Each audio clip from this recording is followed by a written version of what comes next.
Olá, seja bem-vindo ao podcast Atrás do Número. Eu sou a Ana Marafiga, sou consultora em finanças com foco em transformação financeira comportamental.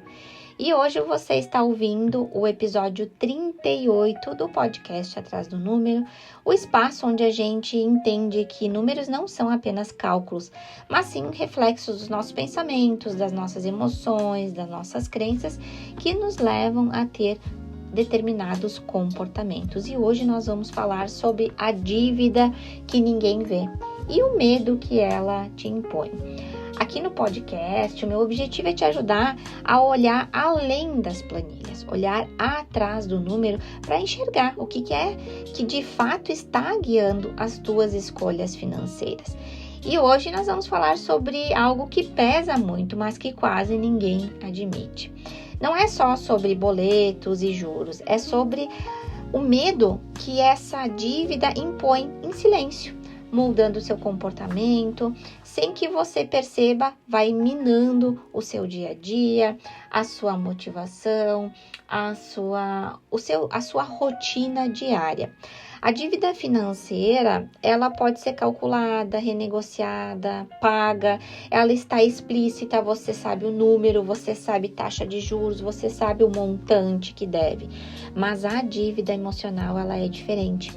Ela se esconde por trás desse número e ela leva um peso gigantesco para o seu dia a dia. E isso vai minando a sua força de vontade, a sua autoeficácia, a sua sensação de conseguir lidar com essa dívida, ela vai corroendo, ela pode ir minando a sua percepção de progresso e assim minando toda a sua vida como um todo e relacionamentos. Essa dívida emocional, ela pode se esconder atrás de frases como: eu não quero olhar para isso agora, eu vou deixar para depois eu resolvo. Se eu fingir que isso não existe, dói menos. Eu vou deixar essa fatura guardada aqui numa gaveta e depois eu olho para isso. Só que, na verdade, essa dívida, ela emocional, ela vai aumentando a vergonha, vai aumentando o medo, vai gerando mais a sensação de inadequação, vai minando mais a tua percepção de autoeficácia e você vai entrando cada vez mais para esse buraco da dívida emocional, ficando em silêncio e pensando, tendo ruminações mental por longo tempo pensando nessa dívida. Então, a dívida emocional, ela tem um peso muito maior do que a dívida financeira de fato.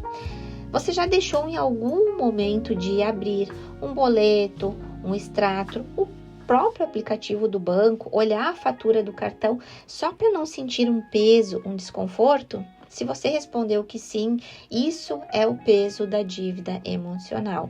E essa dívida é a que mais te prende, não é aquela que está lá no banco, mas sim essa que está no silêncio que você faz para não encarar, para não resolver.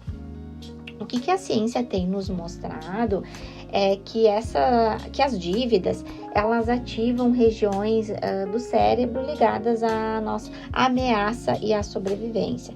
Então, o nosso cérebro, ele acaba entrando num modo de sobrevivência mesmo. Então, quando nós estamos com essa pressão do medo, da insegurança, pressionados para a sobrevivência, o nosso córtex pré-frontal, que é o responsável pela decisão racional, pelo planejamento, ele funciona pior, ele não consegue funcionar, porque nós estamos no modo de sobrevivência, acionando o nosso cérebro mais primitivo, e isso implica em que nós não tenhamos capacidade de raciocínio lógico, de um raciocínio racional e de planejamento. E isso explica porque muitas vezes as pessoas fogem quando elas estão com a dívida financeira, dívida emocional, porque elas não conseguem raciocinar, não conseguem planejar com o cérebro, a parte racional, ou seja, o córtex pré-frontal. É como se o nosso cérebro dissesse, essa dor é grande demais, eu não quero lidar com isso agora, eu não consigo. Mas aí ele vai adiando essa decisão, né? E isso acaba por reforçar um ciclo. Cada vez mais juros, cada vez mais medo, cada vez mais culpa. O medo não está só nos números, ele altera completamente como o nosso cérebro reage. Então, nós precisamos criar estratégias para começar a encarar essa dívida invisível. E o primeiro passo não é o que finanças tradicionais te diz. Renegocie todas as suas dívidas com o banco. Esse sim é um passo prático, mas antes disso, você precisa reconhecer dentro de você o que essa dívida está representando. É medo? É vergonha? É uma sensação de fracasso? É um medo de não dar conta? Qual é o peso que essa dívida financeira está trazendo para o seu emocional? Qual é a dívida emocional que você está levando nesse momento, que você está enfrentando nesse momento? Depois de você conseguir entender o seu lado, a sua dívida emocional, conseguir mapear, racionalizar ela, aí sim você começa um movimento prático de levantar os valores devidos, nomear, enfim, os valores para que banco, taxa de juros, fazer todo esse levantamento prático das dívidas e aí sim, a partir disso, você começar a tomar as devidas ações, entendendo a dívida financeira e a dívida emocional. Eu sugiro que você procure um apoio, não, pode ser de um consultor especializado, profissional, se assim você estiver neste momento de procurar ajuda, mas também você pode buscar um amigo, sabe aquela pessoa próxima que você olha para ela e tem como referência como ela cuida do dinheiro, como ela lida com as situações financeiras. Busque o apoio dessa pessoa.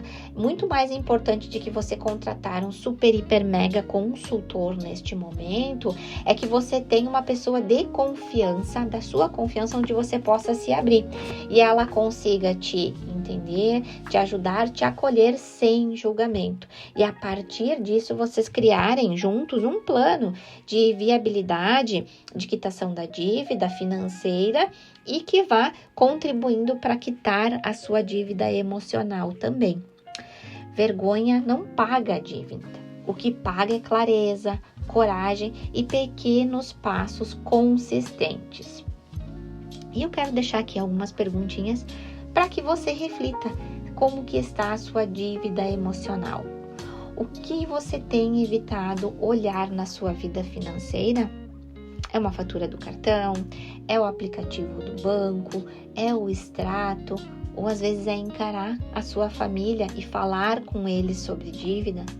Qual tem sido o impacto da sua vida financeira? Qual tem sido o impacto na sua vida financeira? O que a dívida que você carrega simboliza para você? Medo? Vergonha? Frustração? O que é que essa dívida está pesando na sua vida? E que pequeno passo você pode dar hoje para começar a encarar essa situação de vez, ao invés de fugir, de deixar para lá?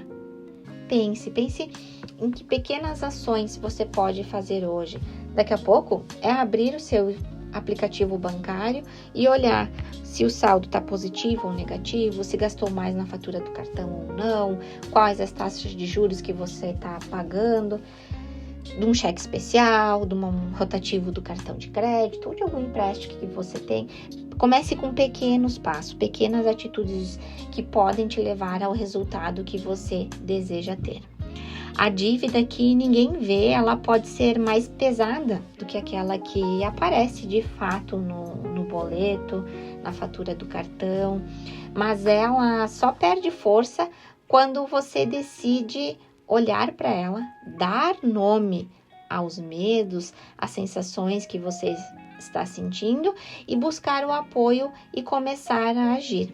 Eu espero que esse episódio tenha contribuído para que você consiga olhar para sua dívida financeira e para sua dívida emocional e tome as atitudes que vão te levar a viver a vida que você deseja viver. Se você está ouvindo esse episódio no YouTube, aproveita para se inscrever no canal, curtir, comentar, que isso ajuda o YouTube a distribuir esse assunto para pessoas que também possam estar precisando ouvir ou ter uma ajuda de como chegar a uma solução, assim, se a gente pode dizer, para essa dívida emocional. Se você está no Spotify ou outra plataforma, deixe também a sua avaliação e compartilhe com aquelas pessoas que você sabe que pode ajudar. Se você quiser conversar comigo, pode deixar aqui nos comentários ou me chamar no Instagram ana.marafiga, que vai ser um prazer te ouvir, escutar e entender um pouco mais como eu posso te ajudar. Nos vemos no próximo episódio do podcast Atrás do Número. Até lá!